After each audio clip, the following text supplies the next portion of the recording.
Yang terhormat pada Sulaiman selaku dosen mata kuliah proses industri kimia serta teman-teman yang saya sayangi di siang hari yang berbahagia ini. Sebelumnya perkenalkan terlebih dahulu, nama saya Zahra Maharani Wilukindra dengan NIM 210300120140133 dari kelompok 1, dan izinkan kami dari kelompok 1 untuk mempresentasikan hasil diskusi kami dengan tema atau judul pemrosesan dan penyulingan minyak. Selanjutnya bisa di next. Oke. Yang pertama itu ada peristiwa penting dalam pemrosesan minyak. Pada zaman kuno, bitumen digunakan untuk kapal, kanal tanah air, montar untuk batu bara, salep obat, dan juga senjata lainnya. Nah, minyak bumi cair dan gas alam digunakan terutama untuk pemanasan, penerangan, memasak, dan juga peperangan. Pada tahun 300 Masehi, nafta dipulihkan dengan peralatan destilasi sederhana seperti yang dijelaskan oleh ahli kimia di Yunani pada abad ketiga. Nah, nafta ini merupakan komponen penting dari api Yunani yang ditemukan pada masa pemerintahan Konstantinus keempat pada tahun 668 sampai 685. Nah, pada tahun 673, kapal-kapal Yunani ini tetap mempertahankan Konstantinopel dengan senjata tangguh yang terkombinasi antara pitch, nafta, kapur tohor, belerang, dan juga senyawa. Pada akhir abad ke-19, permintaan minyak bumi ini mulai meningkat karena ditemukannya lampu minyak tanah. Nah, sejak saat itu, beberapa peristiwa sejarah mempengaruhi evolusi teknologi canggih pada saat ini untuk pemurnian minyak bumi menjadi fraksi yang berguna. Biasanya untuk penerangan pada lampu, minyak tanah itu lebih unggul daripada minyak nabati, dan sebagian besar lemak hewani. Minyak tanah terbakar dengan bersih dan stabil, sementara sebagian besar lemak hewani itu cenderung terbakar dengan api berasap. Nah, lemak hewani ini yang terbaik itu berasal dari lemak ikan paus. Nah, pada tahun 1847, James Oakes itu membangun kilang minyak batu untuk minyak parafin untuk lampu. Next trainer. Terima kasih. Nah, untuk ini peristiwa penyulingan minyak bumi pada tahun 1861 sampai 2000.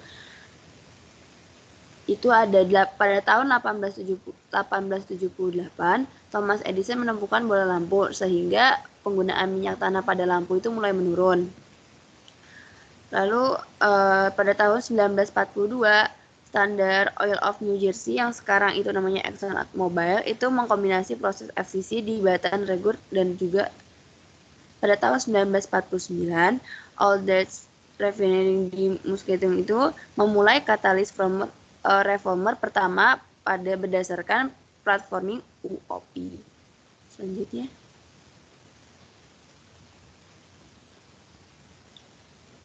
Nah, pada tahun 2000 itu Komisi Eropa itu menerbitkan laporan Auto Oil kedua yang termasuk jadwal dalam bensin rendah sulfur dan juga diesel ultra rendah sulfur. Mungkin bisa dilanjutkan teman-teman, terima kasih. Baik, saya izin melanjutkan mengenai perkembangan proses pemurnian didorong oleh permintaan pasar.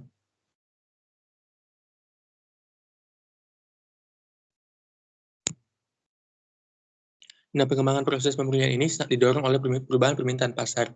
Seperti pada permintaan akan minyak tanah yang semakin banyak pada pertengahan abad ke-19, di mana saat itu bahan bakar minyak banyak digunakan untuk menggerakkan kapal dan lokomotif. Begitu juga pada tahun-tahun berikutnya, di mana permintaan pasar semakin beragam sesuai dengan kebutuhan. Next.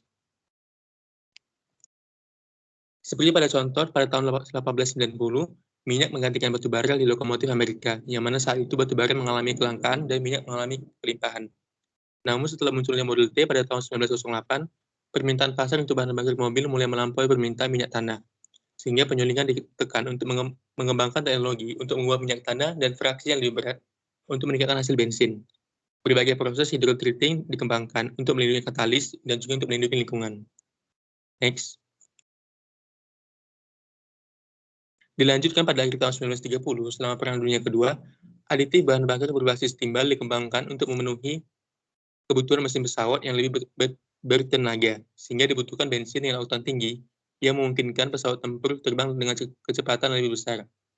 Berlanjut juga pada tahun 1950, penemuan pesawat jet selama Perang Dunia Kedua menciptakan permintaan bahan bakar jet yang memiliki rentang didih yang sama dengan minyak tanah. Permintaan ini meningkat pesat selama era 1950-an dan 1960-an karena penggunaan jet yang berkembang besar. Sehingga reformasi katalik, isomerisasi katalik, dan perengkahan air dikembangkan untuk memenuhi persyaratan mesin kompresi tinggi. Selain meningkatkan permintaan minyak mentah secara keseluruhan, penggunaan mobil meningkatkan permintaan nafta yang menjadi bahan dasar bensin. Bensin masih menyumbang sebagian besar konsumsi minyak bumi di wilayah Amerika, sedangkan di Eropa dan Asia, permintaan solar lebih tinggi daripada permintaan bensin. Next. Berikut ini merupakan tabel perkembangan proses teknologi minyak bumi yang dimulai dari tahun 1862. Seperti contoh pada tahun 1862, di mana tujuannya adalah memproduksi kerosin dengan hasil samping nafta dan tar dengan proses destilasi atmosfer. Begitu pula pada tahun-tahun berikutnya, proses pemurnian berbeda-beda berdasarkan produk yang ingin dihasilkan. Produk yang ingin dihasilkan terus berkembang sesuai dengan permintaan pasar. Next. Next.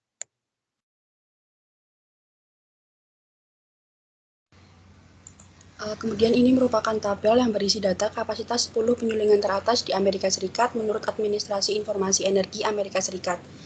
Lokasi kilang minyak ini biasanya tidak berubah meskipun berganti perusahaan karena kilang ini sulit dipindahkan. Banyak perusahaan yang memiliki beberapa kilang.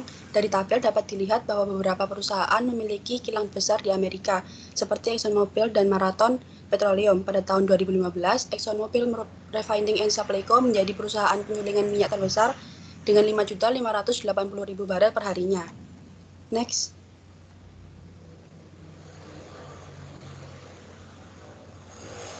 Kemudian ini merupakan tabel yang berisi perbandingan data dari 10 negara bagian Amerika Serikat dengan kapasitas penyulingan terbesar pada tahun 2005 dan juga 2018. Dari tabel dapat dilihat beberapa negara seperti California, Pennsylvania, dan juga New Jersey mengalami penurunan kapasitas, sedangkan di negara bagian lain mengalami kenaikan kapasitas. Bisa di next. Kemudian tabel ini merupakan data kilang minyak besar teratas dunia pada tahun 2018. Dari tabel dapat dilihat bahwa mayoritas kilang terbesar berada di Asia dan dipimpin oleh kilang Jamnagar di India dan diikuti oleh 9 kilang minyak lain. 3 diantaranya berada di Korea Selatan, 3 di Amerika Serikat, 1 di Venezuela, Uni Emirat Arab, dan juga Singapura. Bisa di next.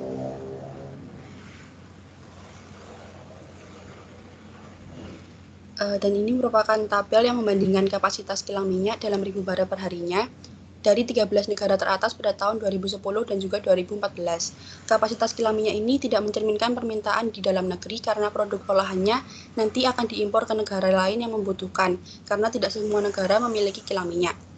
Meskipun Cina ini salah satu negara pertama yang menemukan dan menggunakan minyak dan gas alam, tetapi perkembangan industri minyak Cina modern sempat terhambat oleh cadangan yang relatif rendah dan kurangnya permintaan dari sektor transportasi di tahun-tahun sebelumnya. Cina mulai mengebor sumur pada tahun 1878, tetapi sampai tahun 1949 hanya beberapa ladang minyak kecil yang dieksploitasi. Sejak tahun 1949, beberapa ladang besar telah ditemukan dan dieksploitasi. Kapasitas penyulingannya juga terus meningkat. Saat ini Cina memiliki kapasitas penyulingan terbesar kedua di dunia. Kilang minyak di Cina juga sudah secanggih di dunia. Dan Amerika Serikat dan Eropa mengandung 45% dari kilang minyak dunia dan kapasitas penyulingannya minyak mentah menyumbang 46% dari dunia. Bisa di next. Baik, selanjutnya saya akan menjelaskan tentang konversi. Mulai dari pengertiannya dulu, konversi adalah segala cara untuk mengubah bahan yang mendidih di atas tinggi tertentu.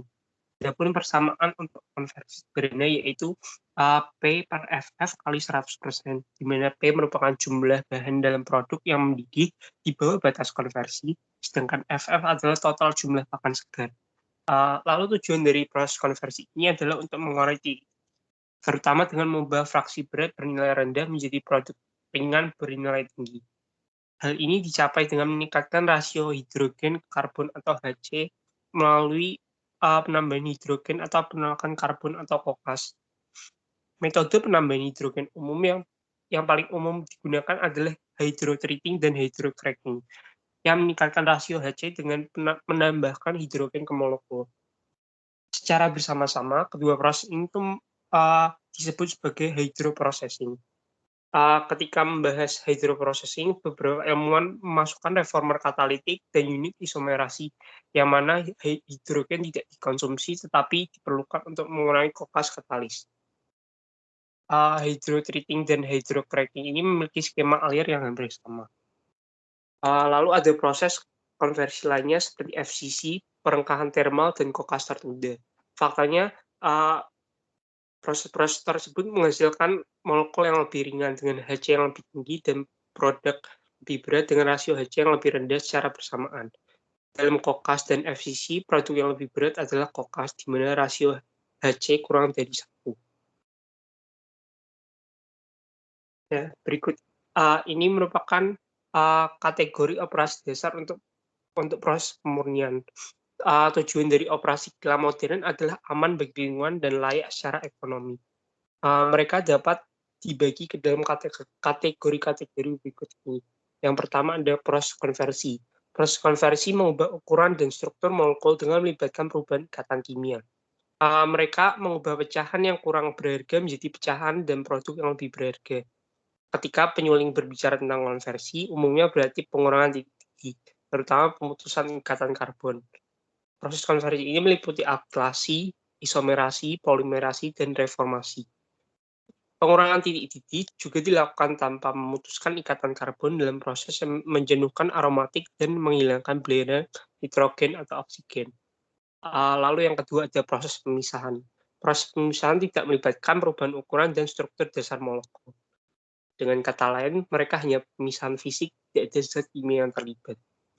Lalu proses pemisahan meliputi distilasi, absorpsi atau adsorpsi, spalting, ekstraksi, dan pengendapan. Pengendapan penting dilakukan di lokasi sumur saat menyiapkan minyak mentah untuk pengiriman dan juga digunakan pada kilang. Lalu yang ketiga ada proses perawatan. Proses ini melibatkan penghilangan komponen yang tidak diinginkan. Proses ini meliputi penghilangan garam, hydrotreating untuk mencapai hidrodesulfurasi, hidrodenitrogenasi, dan hidrometalasi, dan pelarut scrubbing untuk pemanis. Lalu ada oksidasi merkaptan untuk menghilangkan atau mengurangi bau minyak mentah untuk pengiriman. Lalu selanjutnya ada proses pemurnian. Proses pemurnian pelarut meliputi ekstraksi pelarut, dewaxing, de-oiling, biasanya untuk menyiapkan pelumas dan lilin berkualitas tinggi. Lalu ada proses pencampuran. Pencampuran diterapkan pada minyak tanah, minyak mentah, dan produk. Pencampuran berbagai aliran proses ini merupakan hal biasa dalam operasi kilang. Dalam pencampuran bahan baku, minyak mentah dengan kadar berbeda dan mengandung konsentrasi berbeda dari senyawa yang mengandung heteroatom dicampur dalam rasio yang tepat untuk memenuhi persyaratan dan batasan kilang. Dalam pencampuran produk, fraksi hidrokarbon, aditif, dan komponen lainnya dicampur untuk menghasilkan produk jadi yang memenuhi produk sesuai spesifikasi. Lalu yang terakhir ada operasi lainnya. Operasi lainnya termasuk produksi hidrogen, pengolahan air limbah, dan proses pengolahan gas, pemulihan belerang, dan penyimpanan dan penanganan, termasuk pemeliharaan umum, manajemen tangki, pemindahan produk, dan yang lain sebagainya. Selanjutnya adalah kategori penghilangan. Kilang ini adalah kompleks industri yang memproduksi produk minyak bumi dari minyak mentah dan bahan baku lainnya. Terdapat beberapa kategori penghilangan, diantaranya adalah refinery topping, ada refinery hydroskimming, kilang konversi, dan kilang terintegrasi. Next. Yang pertama ada refinery topping. Refinery topping ini adalah konfigurasi kilang yang paling sederhana. Biasanya dirancang untuk pembuatan petrokimia atau produksi bahan bakar industri untuk pasar lokal di daerah penghasil minyak terpencil, daerah untuk mengurangi biaya transportasi. Nah, kilang ini hanya memisahkan minyak mentah menjadi gas ringan.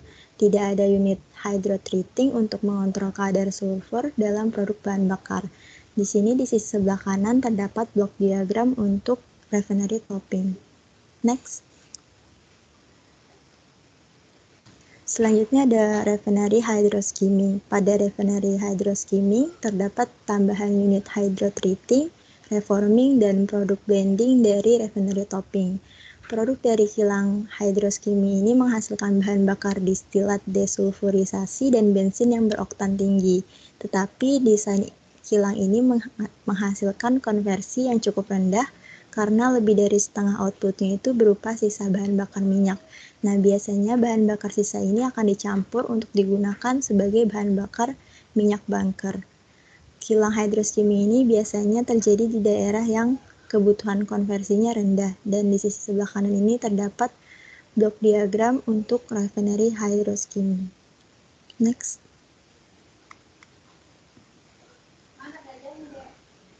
Selanjutnya ada kilang konversi, di mana kilang konversi ini memiliki konfigurasi yang paling kompleks, serbaguna, dan efisien. Dan kilang ini menggabungkan semua unit dasar dari kilang topping dan kilang hidroskimi. Ditambah juga pabrik konversi minyak gas atau catalytic cracking dan hydrocracking, pabrik konversi olefin atau alkilasi dan polimerisasi, dan unit konversi residu berupa coking, RFCC, dan lain sebagainya. Dan kilang konversi ini dapat meningkatkan pola hasil alami minyak mentah sesuai kebutuhan, jadi bisa menghasilkan produk ringan maupun berat. Terdapat dua jenis kilang hidroskimi, kilang konversi, yaitu ada kilang cracking untuk perangkahan katalitik dan kilang coking. Untuk di sebelah kanan ini ada blok diagram untuk kilang perangkahan katalitik. Next.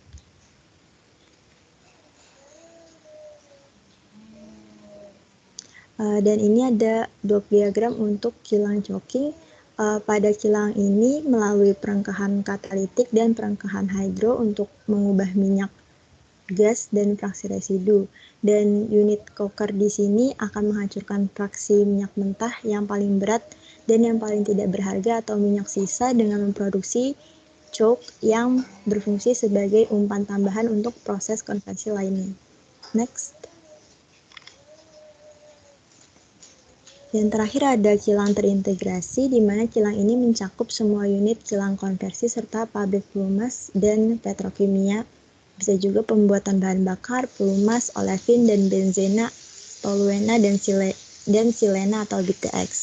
Dan kilang terintegrasi ini juga bisa mencakup pabrik kimia untuk memproduksi pelarut dan polimer tinggi. Dan salah satu contoh dari kilang terintegrasi adalah penyulingan pabrik petrokimia.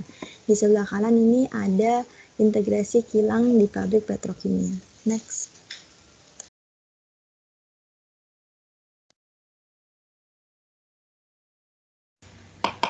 Selanjutnya ada tentang konfigurasi kilang.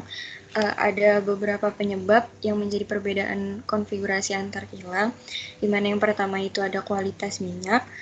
Kualitas minyak yang menjadi umpan itu kan berbeda-beda, sehingga dapat menyebabkan perbedaan perlakuan untuk minyak itu sendiri. Lalu yang kedua itu ada produk yang diinginkan, karena dimana semakin tinggi kualitas produk yang diinginkan, maka akan semakin banyak proses yang akan dilakukan. Lalu yang ketiga itu ada lingkungan, yang akan dimana konfigurasi itu akan menghasilkan limbah dan kontaminan yang dari produksi ke lingkungan, sehingga menyebabkan kilang itu memiliki treatment untuk limbah itu atau tidaknya. Next. Ada beberapa proses di konfigurasi kilang. Itu yang pertama ada Atmospheric Distillation Unit atau ADU, di mana ADU ini adalah proses yang akan menghasilkan beberapa aliran. Semua produk yang ada di ADU ini mengandung belerang, baik sebagai H2S, belerang organik, ataupun belerang anorganik. Lalu yang kedua itu ada VDU atau Vacuum Distillation Unit, di mana VDU ini adalah proses yang akan menghasilkan minyak gas vakum atau VGO, dan juga residu vakum atau VR. Lalu proses yang ketiga itu ada hydrotreating, di mana hydrotreating ini adalah proses yang akan menghilangkan sulfur organik dan juga kontaminan lainnya. Dan yang keempat adalah coker, yang akan menghasilkan metana dan etana dalam jumlah yang signifikan. Next. Di sini ada gambaran dari konfigurasi kilang, di mana yang pertama itu crude atau minyak mentah dimasukkan ke dalam atmospheric distillation dan akan terbagi menjadi beberapa aliran. Di aliran tengah itu ada krosen atau minyak tanah dan juga gas oil yang akan dihydrotreating dan menghasilkan jet fuel atau diesel. Lalu ada juga yang menjadi atmospheric residue atau AR yang akan masuk ke dalam vacuum distillation dan akan terbagi menjadi dua, ada yang menjadi vacuum waste oil dan juga vacuum residue. Di mana vacuum residue ini akan menjadi umpan choker dan vacuum gas oil akan masuk ke dalam proses vacuum gas oil hydrotreating dan juga alkylation.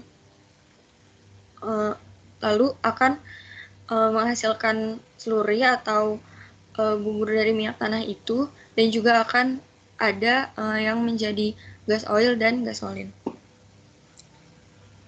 Next. Habis.